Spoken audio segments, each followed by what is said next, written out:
আমার মেয়ে ড্রয়িং করতে বসেছে সকাল সকাল, একটু রাগ হলো, ঝগড়া হলো মা মেয়ের মধ্যে। তো আমি চলে গেছিলাম রান্নাঘর। তারপরে ও ডাক দিচ্ছে, মা এসো মা এসো। তো আমি তো সাড়া দিইনি, আমি চুপি চুপি দেখতে এলাম। দেখছি ও মা, আমার মেয়েটা ড্রয়িং করতে বসেছে। ওর ডাকে না এলে হয়? রাগ করে কতক্ষণ থাকবো, তাই তো বেটা? বেটা, হ্যাঁ মা দেখছি তো। বাবা কি সুন্দর করছো গো তুমি। নাও নাও নাও, এখানে করো, পেন্ট করো এখানে। ওহো, দারুন দারুন। এটা কি হর্স? আচ্ছা, আর টাইগার?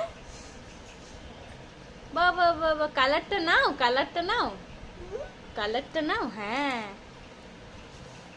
কালারটা নাও। এখানে এখানে দি দাও। হ্যাঁ, কালারটা দাও বেটা।